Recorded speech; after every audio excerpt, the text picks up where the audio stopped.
കേരളത്തിൽ അപൂർവമായി കാണപ്പെടുന്ന രുദ്രാക്ഷ മരം സ്വന്തം വീട്ടുവളപ്പിൽ കായിട്ടതിന്റെ സന്തോഷത്തിലാണ് മൊകേരി ഈസ്റ്റ് വള്ളിയായിലെ കീരൻ അനന്തൻ. 15 വർഷം മുൻപ് നട്ട ഈ മരത്തിൽ ആദ്യമായാണ് ഇത്രയുമധികം രുദ്രാക്ഷം കായ്ച്ചിരിക്കുന്നത്. 5 മുഖങ്ങളുള്ള രുദ്രാക്ഷമാണ് കൂടുതലും.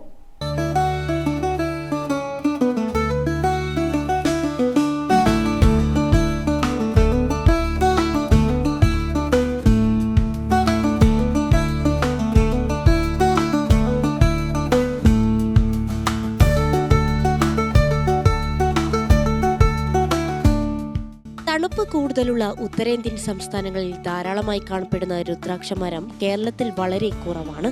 എന്നാൽ ഈസ്റ്റ് വള്ളിയായി സ്വദേശിയായ കീരൻ അനന്തന്റെ വീട്ടുവളപ്പിലെ രുദ്രാക്ഷ മരത്തിൽ നിറയെ കായകളാണ്. 15 വർഷങ്ങൾക്ക് മുൻപ് നട്ട ഈ മരത്തിൽ ഇത് ആദ്യമായാണ് ഇത്രയുമധികം കായകൾ ഉണ്ടായത്. ഉയരമുള്ള മരമായതിനാൽ തന്നെ നാരങ്ങ വലിപ്പമുള്ള ഈ കായകൾ നിലത്ത് വീണതിനു ശേഷമാണ് അനന്തന്റെ മകൻ ഇവ ശേഖരിക്കുന്നത്.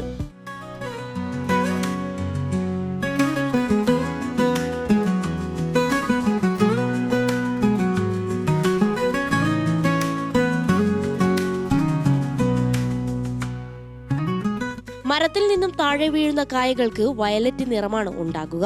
പിന്നീട് അതിന്റെ തൊലി കളഞ്ഞ് എള്ളെണ്ണയിൽ ഇട്ടുവെക്കാറാണ് പതിവെന്ന് അനന്തൻ പറഞ്ഞു.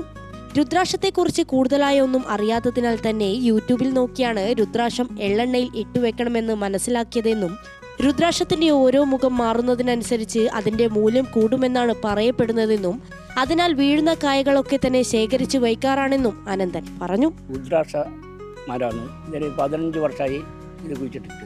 ഈ കഴിഞ്ഞ വർഷം ഈ നമ്മൾ കായ് കായ്ച്ചത് യൂട്യൂബ് നോക്കിയതിൻ്റെയൊക്കെ ഇതിൻ്റെ കായ്ക്ക് വലിയൊരു പൈസ കിട്ടുമെന്നുള്ള ഇതറിഞ്ഞ് ഞാൻ കഴിഞ്ഞ പ്രാവശ്യം വീട്ടിൽ ഞങ്ങൾ മറിഞ്ഞു ഇത് മുറിക്കണമെന്ന് എന്നിട്ട് ഇങ്ങനെ നിൽക്കുക. ആ സമയത്താണ് ഇത് കണ്ടത്. ഇത് വിലപിടിച്ച മരം, ഇതിന് പൈസ കിട്ടുമെന്നുള്ള ഇതെല്ലാം കഴിഞ്ഞ പ്രാവശ്യം നമ്മൾ അറിഞ്ഞത്. അങ്ങനെ അറിഞ്ഞതിൻ്റെയൊക്കെ ഇത് നിലനിർത്തി. ഇതിൻ്റെ കായ്ക്ക് ഇച്ചിരി മുഖങ്ങളുണ്ട്. ഇപ്പോൾ ഈ അയച്ചതിന് 5 മുഖമേ ഉള്ളൂ. അപ്പോൾ അത് ഒരു മുഖമായിട്ട് കിട്ടണം, എന്നാലേ ഇതിന് വില കിട്ടുമെന്നാണ് പറയുന്നത്. പ്രാവശ്യം ഒരു 10, 35, 40 കഴിയുമ്പോൾ കഴിച്ചിട്ടുണ്ട്.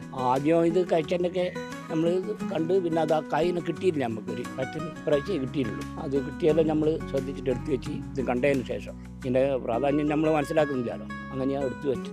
പ്രദേശത്തെ മുതിർന്ന കർഷകനായ അനന്തന് കോഴിക്കോട് നിന്നും ലഭിച്ചതാണ് ഈ മരത്തിന്റെ തൈ. വീടിന് ഭീഷണിയായ ഈ ഉയരം കൂടിയ മരം ആദ്യമൊക്കെ മുറിച്ചു നീക്കാൻ ശ്രമിച്ചെങ്കിലും പിന്നീടാണ് ഈ മരത്തിന്റെ മൂല്യം മനസ്സിലാക്കുന്നതെന്നും അദ്ദേഹം പറഞ്ഞു. ഗ്രാമിക ന്യൂസ്, കൂത്തുപറമ്പ്.